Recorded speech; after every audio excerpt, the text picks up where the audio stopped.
Welcome to your astrological forecast for the week of Monday, April 25th through Sunday, May 1st, 2022.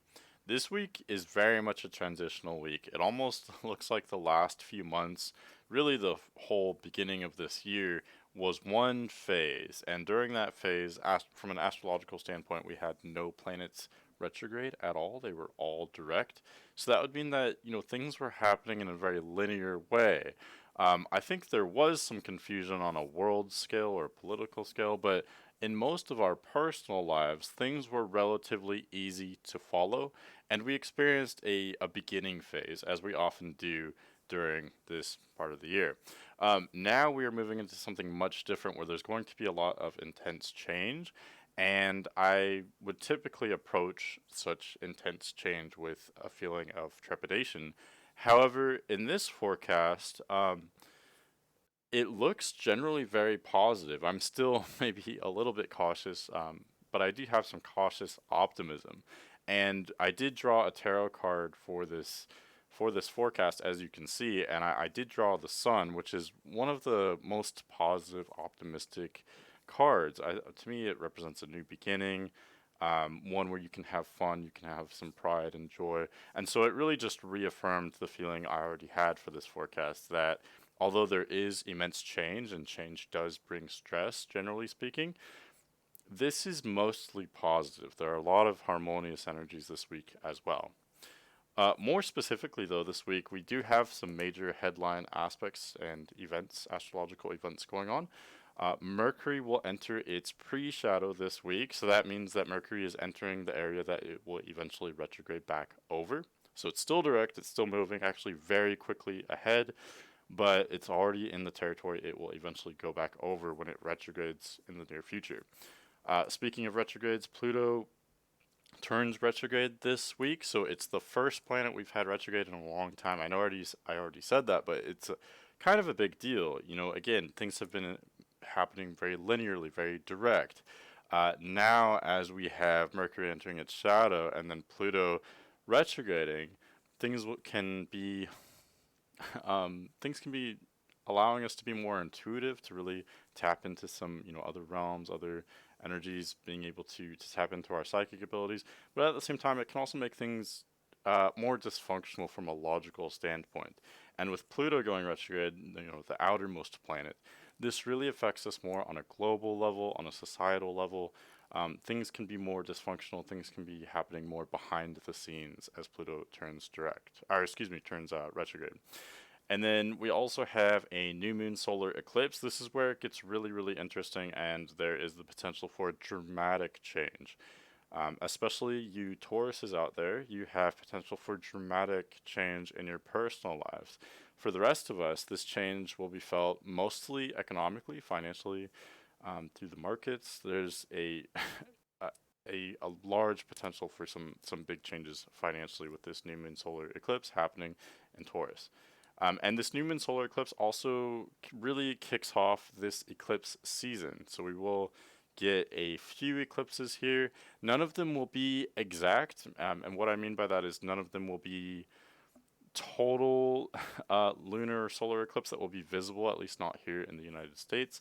But still, regardless of that, the eclipse seasons are always very meaningful, very impacting because they show potential for dramatic change in whatever area they're in. Lastly, we do have one ingression or ingress. Mercury will move into Gemini, and it will eventually retrograde at 4 degrees Gemini. So it's only going to go a little bit into Gemini before it turns and retrogrades and goes back into Taurus. But still, we'll get to experience a small moment of Mercury in domicile in Gemini, so we can appreciate this enhanced intellectual ability as Mercury has its brief transit through Gemini here. Okay, so let's get into it. There's a lot to unpack here. As we start off on Monday, April 25th, Sun is in Taurus and Moon has just entered Pisces in the morning Eastern Standard Time here. And this is really nice, actually. Pretty much as soon as the moon enters Pisces, it's already within orb of a sextile to the sun. And this is really, really harmonious. Sun and Taurus with the moon sextiling from Pisces. Taurus and Pisces really go hand in hand. These are some more gentle energies. They're very much yin energies, so they're more feminine, soft, they're more receptive, more intuitive. So this is really beautiful. This is what I'm saying, where, on the one hand, we do have some intense uh, dramatic change this week, especially later in the week. But you can see here as we start the week on Monday, it looks really beautiful, really harmonious. We do have the moon crossing over Mars later on Monday. So there is potential for, us to be a little bit irritable or snapping.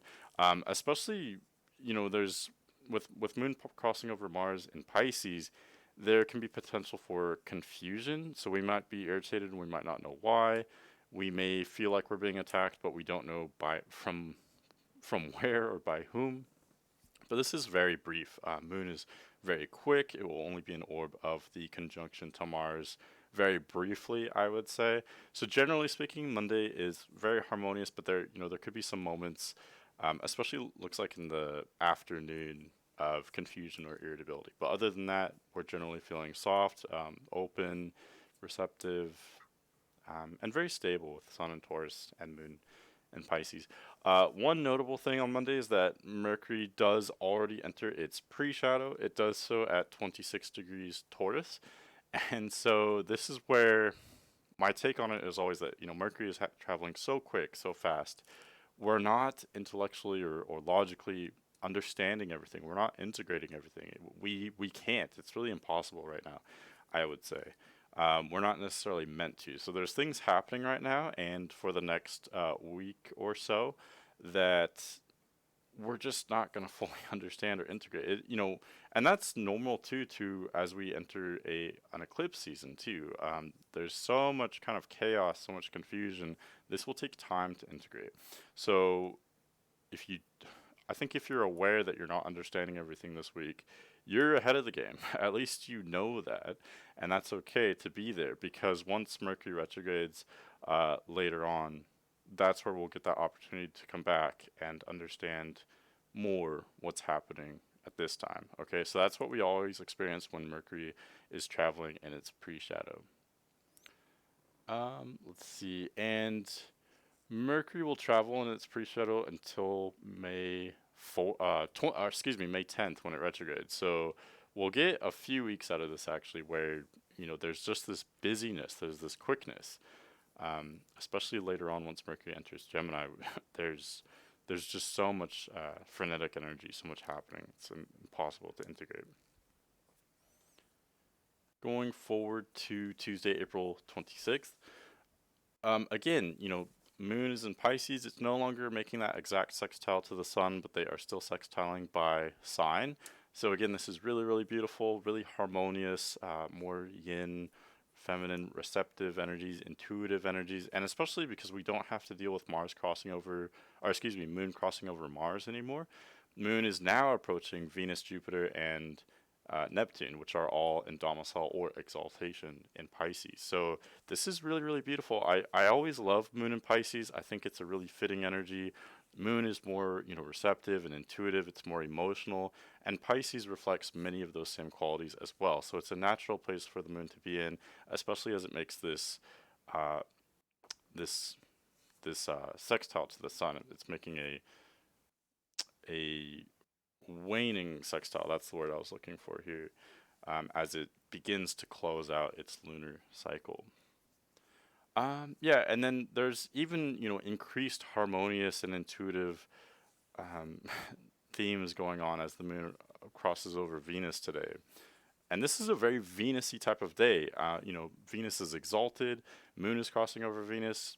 Um, let's see, moon is in Pisces, which is, again, Venus' sign of exaltation. And then the sun is in Taurus, which is ruled over by Venus. So Venus is really the head honcho here. It's sort of controlling everything. So that would point to us really exploring our desire, our attraction. We're more focused on maybe self-indulgence, indulging in pleasant experiences. But these are more yin energies right now. These are the yin sides of Venus, I guess you could say. So we're more exploring, things that calm or enhance our senses, since Sun is in Taurus. And then with this big Pisces focus, we're also experiencing more on, dreams or intuition, creativity, that type of thing. So again, Monday and even Tuesday here still, it's very harmonious, very beautiful, very, kind of peaceful, tranquil. I guess we get a couple more days of the calm before the storm, before these more intense energies later this week. Going to Wednesday, April 27th, Venus conjoins Neptune. And really, if we zoom out just a tiny bit, there's really a quadruple conjunction. Venus and Neptune are conjunct at 24 degrees, but Jupiter's just a few degrees ahead. It's at 27 degrees Pisces. And then the moon briefly crosses over all three planets today. It crosses over Venus about midnight, just as we get into April 27th. And then the moon will briefly cross over Neptune and then Jupiter in the morning of April 27th, Eastern Standard Time here. So again, this is really beautiful. Jupiter and Neptune are both in domicile in Pisces. Venus is exalted there, and then Moon is comfortable there as well. So we're really, really beginning to delve into these new energies and new ripples of energies that have begun from that Jupiter Neptune conjunction just a couple weeks ago. I think there's a lot of potential for new channeled energies and messages, increased intuition, increased creativity with music or art. All of these things are really being accentuated and focused on as Moon crosses over this region of space here. And then we also have even to put the focus there even more so, we have Mercury sextiling Jupiter. So this is really beautiful as well. Everything I've talked about so far is really pleasant to experience. It's easy. With all these Venus energies, Venus is easy. Venus is benefic. Venus wants us to experience pleasure and to explore pleasure and attraction. What are we attracted to? How are we attractive ourselves? These are some really, really easy themes and lessons to experience here. So really beautiful. And Mercury sextiling Jupiter is no exception. All these sextiles, even the sextile is a Venusian aspect because you have that harmony there. Venus is associated with the sextile aspect itself. With Mercury sextiling Jupiter in particular, Jupiter is in domicile in Pisces.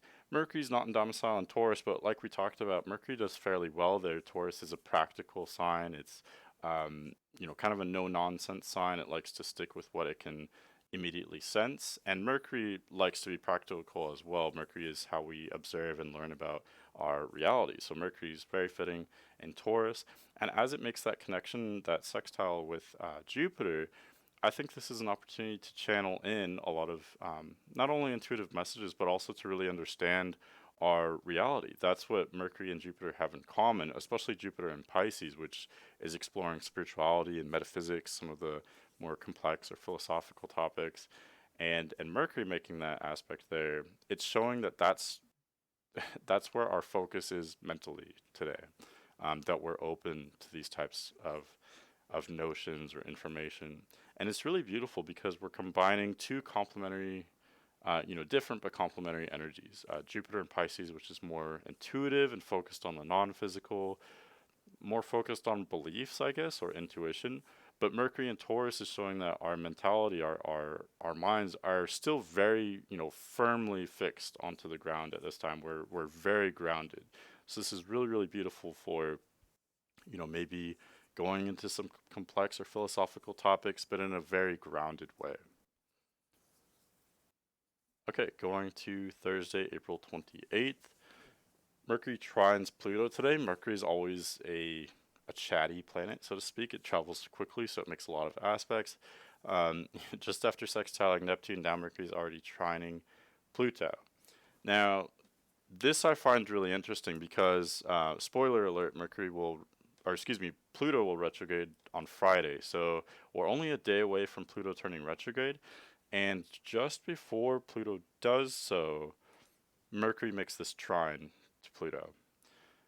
So it's almost like our thoughts, our attention, our logic, our intellect, all represented by Mercury, are being drawn to what is being represented by Pluto and Capricorn. So that would be authority figures, the structure of our lives, the structure of our society, our governments, our political figures, I guess. That would all be kind of Pluto and Capricorn stuff. But again, even on a smaller scale, it could be the leader of your household or the leader of your workplace. All of that is represented by Pluto and Capricorn. So as Mercury and Taurus makes this trine to Pluto, it's showing that we are having an actual stable a stable relationship with the structure of our lives, our authority figures, which is kind of surprising. It doesn't really make sense right now, but some kind of stable relationship there. It can also show that we're having some kind of harmonious or easy experience in terms of our,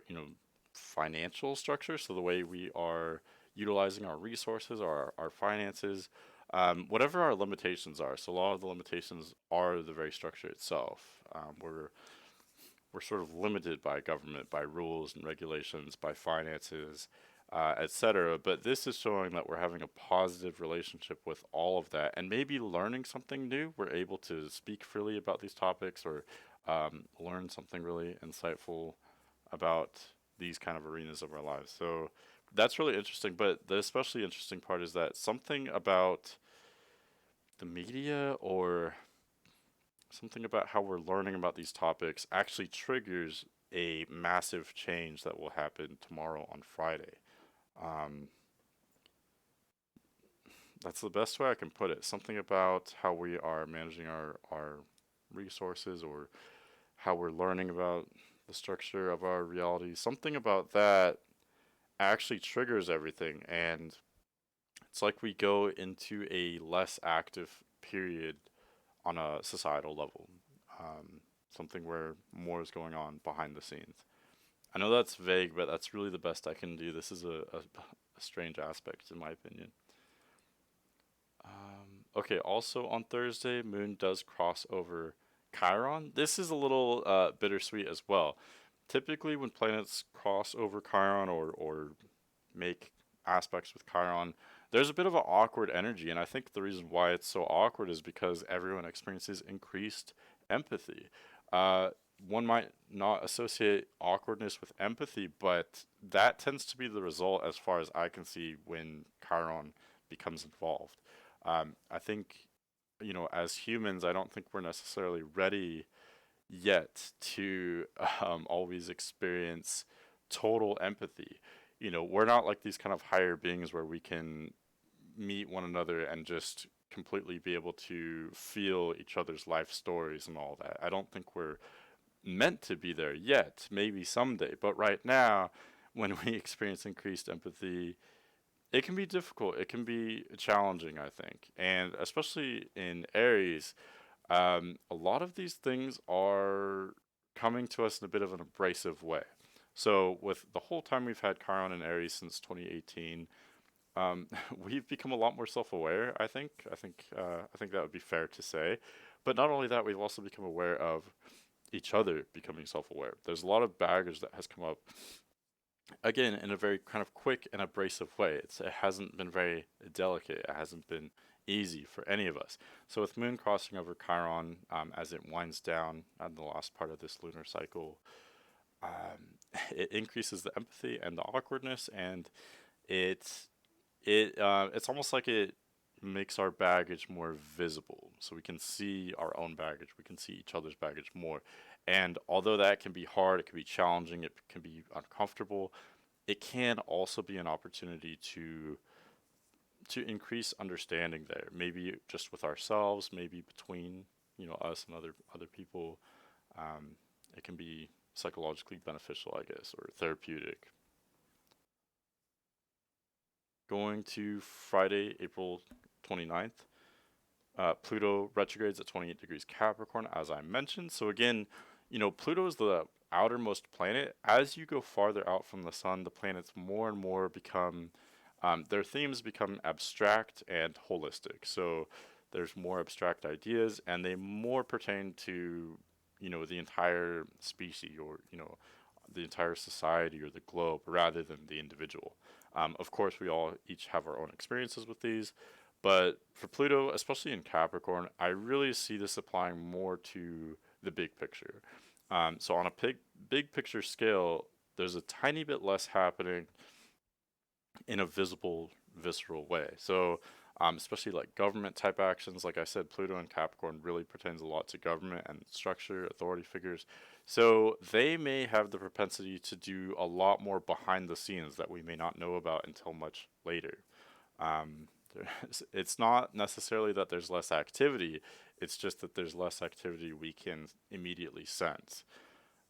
That's the main change here, and there may also be more dysfunction. So it's almost like the government or whatever other authority figures are in our lives, in our world. It's almost like it's like they've been exhaling and now they're inhaling. They're inhaling because there's this dysfunction that has emerged now that they have to kind of retreat and go inward and do things behind the scenes in order to address these dysfunctions, basically. That's the best I can see it. But we still have many planets direct. It's very unusual to have as many planets direct for as long as we have had them all direct. So, although Pluto is retrograde, we still have most of the planets direct for now, anyway. Whenever you have many planets direct for a long time, you will inevitably approach a period where many planets will turn retrograde. So, prepare for more dysfunction later in the year. But again, retrogrades are not just, they are dysfunctional from a logical point of view, from a, if we're using our more, the mental kind of front of our brains, it does just appear, you know, like a burden or unnecessary or challenging. But if we can, really allow our intuition to grow, and if we can experience more calm states of mind, like meditation, and really kind of go into the deeper subconscious, then that's where these retrograde periods are actually very valuable and can be very productive. That's why retrograde energies can be good for creativity, intuition, um, that type of thing. So yeah, a lot is beginning to change here this week. Really, it's kind of what I'm getting at. Okay, also on Friday, and speaking of change, we do have Mercury moving into Gemini in the latter half of the day. Now, this is really beautiful. This whole week is kind of a mixed bag. Um, because, like, yes, there are some intense changes happening, some really dramatic changes, but as Mercury enters Gemini, this is really beautiful because we also have just before midnight on April 29th, Moon enters Taurus. So that's two planets. Moon isn't technically a planet, but we call it a planet in astrology. So Mercury moves into Gemini where it's in domicile, and then Moon moves into Taurus where it's exalted. So two planets, or excuse me, two additional planets in domicile or exaltation. And that's in addition to this cluster here, Jupiter and Neptune, which are in domicile in Pisces. Venus is exalted in Pisces. We also have Saturn in domicile in Aquarius. So what I'm trying to get at is that we have a lot of planets in their home signs or signs that they are strongly affiliated with. Even if we just look at the inner planets, having Mercury, Moon, and Venus all in domicile or exaltation after Friday, that's really powerful. It means that we're feeling very much ourselves. We're feeling in our bodies. We feel confident. We feel like things make sense, at least a little bit, dare I say. We feel natural when planets are in domicile or exaltation. So this is very powerful. Exalted and domicile planets are the easiest energies to experience. And so, especially when we get a bunch of them like this, we can more easily feel emotionally grounded with Moon and Taurus. We can feel intellectually sharp with Mercury and Gemini. And we can feel attraction and desire and abundance with Venus in Pisces and Jupiter in Pisces too. So again, that's why I say, yes, there are some huge sudden shifts this week, and that can be disconcerting at times. But we've got some really, really harmonious energies to kind of aid the process and be a sort of benevolent midwife in all of this, I guess you could say. Okay, Saturday, April 30th, we have a new moon solar eclipse. It's a partial new moon solar eclipse. It's happening at 10 degrees Taurus, and that's definitely the biggest headline of this week. Really kickstarting the eclipse season. Eclipses happen basically whenever you get a new moon or a full moon close to the nodes. So here you can see the nodes are at 23 degrees Taurus. That's where the north node is, and then south node is at 23 degrees south node. They always are exactly opposite. Whenever you get a new moon or a full moon right close to this axis where the nodes are, that's where you get an eclipse. And the reason why is very complicated, but the eclipses are significant because they're times of immense change. They're times of dramatic change. They're times of karmic events happening. And when I think of karmic events happening, it's really kind of theatrical things. If you experience an overabundance of nodal energy or eclipse energy, things feel like a movie. It's almost like, things happen that are so synchronistic, or things happen that seem so improbable and yet highly meaningful. Just like a movie where, I don't know, like you just happen to miss your bus, but then because of that delay, you meet someone who turns out to be, the love of your life or something. Really crazy, almost kind of cheesy stuff like that. It's like things like that are more possible when we experience nodal energy, when we experience eclipse energy, okay? And there's also just general more chance for dramatic changes to happen, immense changes. Because the nodes are in Taurus and Scorpio, it means that this year and most of next year as well, actually all of next year, the area of focus for these periods of immense change during the eclipse seasons, these are happening in our finances and our resources. The Taurus Scorpio axis has to do with how do we support ourselves basically. How do we make sure that our identity is more ruled by Aries and Libra, but then second to that is, how do you support that? How do you support your immediate desires with more long-term thinking represented by Taurus and Scorpio? So you need some kind of foundation. You need to know that you'll be taken care of, that you can take care of yourself. So a lot of that does have to do with finances, with resources. Um, let's see, shared resources, personal resources, money. But a lot of that is emotional as well. In Taurus and Scorpio, we experience possessiveness, possession, and investment. I think these are some really good words because investment can be, as much of it is financial. What do you invest in financially? But a lot of it can be emotional too. How do you invest in your relationships? How do you choose, which people to invest your time with and to develop, meaningful relationships with?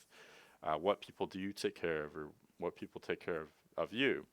And then same with possession as well. What do you possess, not only financially, but also emotionally? These are possessive signs. So once we get an eclipse here, this is a new moon solar eclipse, so it's happening close to the north node. This is pretty much the most benevolent, easy eclipse that you can possibly have. Why? Well, for one, Sun and the Moon are both pretty comfortable in Taurus. Moon is exalted. Sun does fairly well there as well. I think Taurus is actually probably the best sign. If you're going to have Sun and Moon in one sign, Taurus would be the best one. The Sun and the Moon both do fairly well there. So that's one reason why this is a benevolent eclipse. It's also uh, this new moon solar eclipse is in Taurus, which is ruled by Venus. Venus is exalted, and it's making, well, it's sextile by sign, definitely not by aspect, but still, this is a really, really privileged high place for the ruling planet of the eclipse to be in, especially, Venus is even conjunct Jupiter in Pisces, where they're both really comfortable. I mean, this is really a lot of positive, easy energies. But anyway, I got a little bit sidetracked there. But the other reason why this eclipse would be fairly easy and harmonious, easy to experience, is because both the sun and the moon are on this side of the axis. So there's not much axis, there's not much action going on around the south node. The south node is the more challenging part of the nodal axis, and it's in Scorpio, so we're not going to deal with that till October or November. For now, we're just really experiencing the north node, especially with sun and moon there. Um, so this means that we are experiencing immense change, but it's in a way that's relatively easy. It's harmonious. It's more positive, I guess you could say. I feel like positive is such a scapegoat kind of word, but it's true. There's a lot of positive changes here happening. Um, so I guess on the more pessimistic side, there could be immense change financially, and that can be scary. Um, you know, immense changes on this axis are scary because of what I stated before, that Taurus and Scorpio are our foundation, they're our investments. So, we want things there to be stable. And when there's immense change, it can be ungrounding, destabilizing. It's hard for us to adapt to these changes, especially if you are, a fixed sign like Taurus or Scorpio, especially Taurus. It's hard to adapt to change, so it can be distressing. However, there's a lot of positivity going on as well. There's a lot of indicators showing that this change, although it can be sudden and maybe destabilizing, can also bring abundance. It can bring gifts. So I think although there could be a lot of changes financially and that some of that could be maybe hard to deal with, I'm being really cautious, but I almost think a lot of this could be really positive. That we could have some really positive realizations or positive awakening in terms of how to support ourselves better, how to support ourselves financially, but also emotionally as well. How do we, and how do we collaborate as well? How do we work with one another to support each other too? That's a big part of not only Taurus, but also showing uh, the the eclipse ruler Venus and Pisces is it's bringing all these empathetic, harmonious, kind of more intuitive, spiritual, more feminine energies of collusion, collaboration, working together, unification. So I think this is really, really powerful.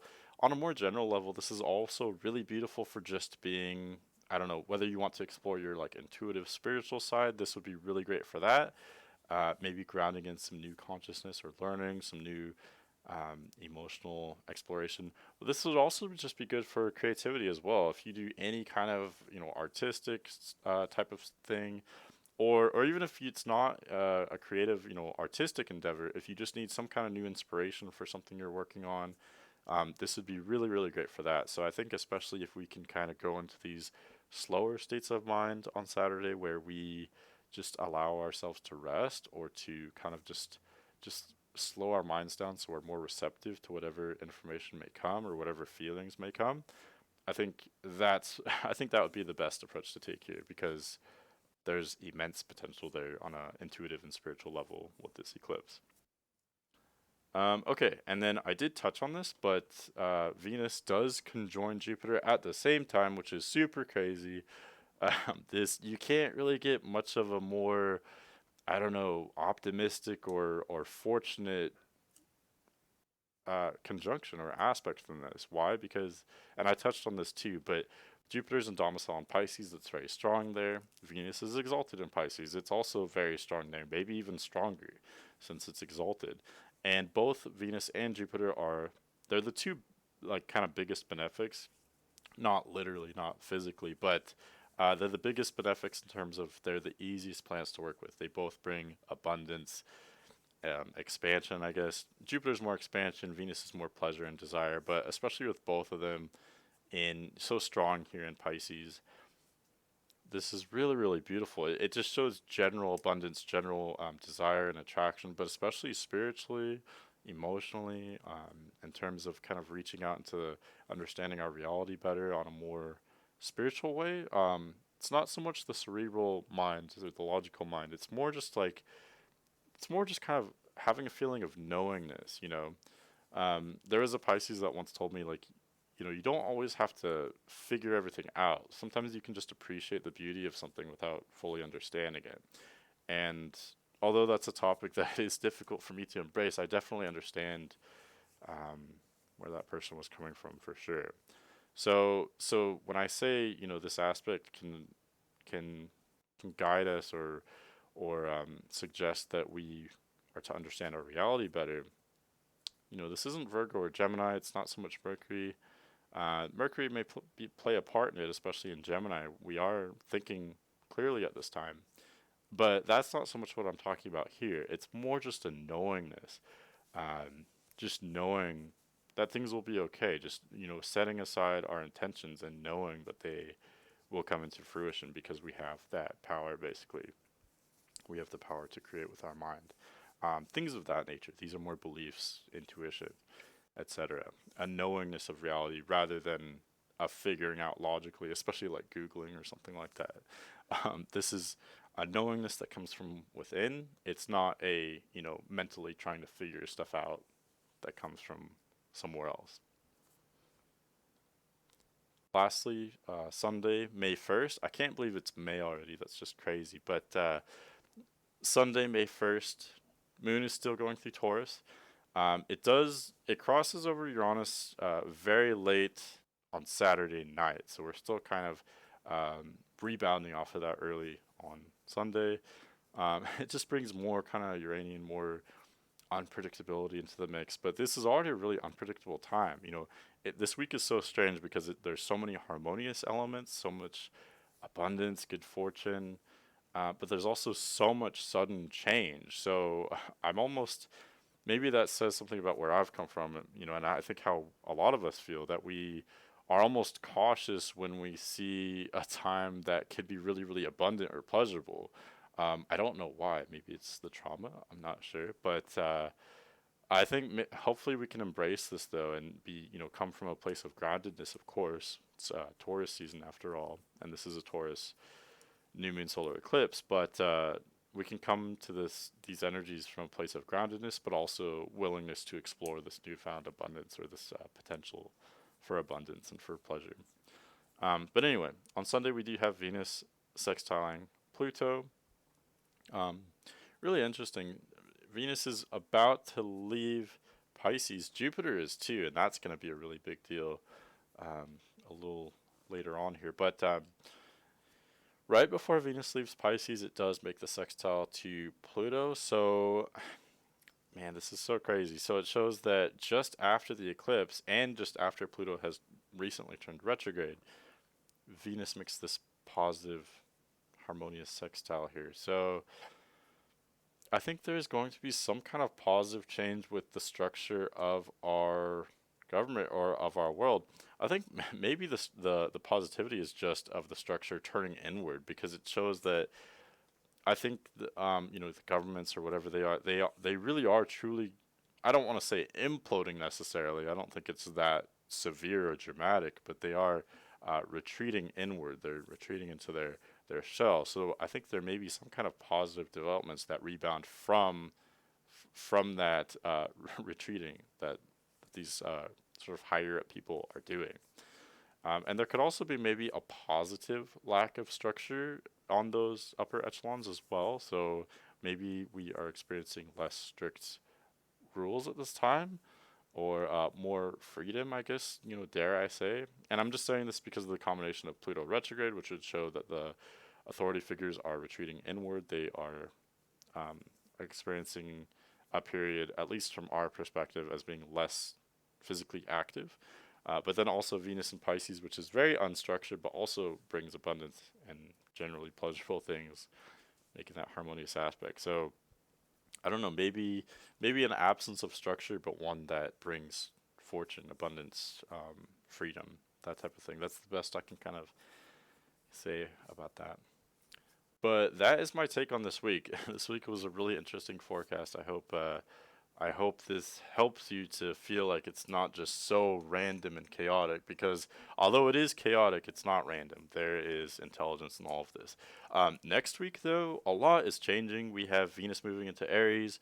We also have Jupiter sextiling Pluto, which is kind of a big deal. I mean, just because they're outer planets, I guess. But we also have Sun crossing over Uranus, so that will be more unpredictability, more karmic events happening. And then on a more minor note, we do have a quarter moon next week as well that will kind of shake things up a bit. Quarter moon in Leo, which should be fun, I think.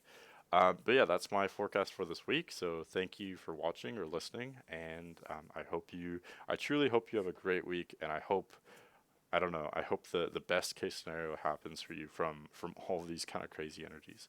But yeah, thanks for watching. I'll see you later.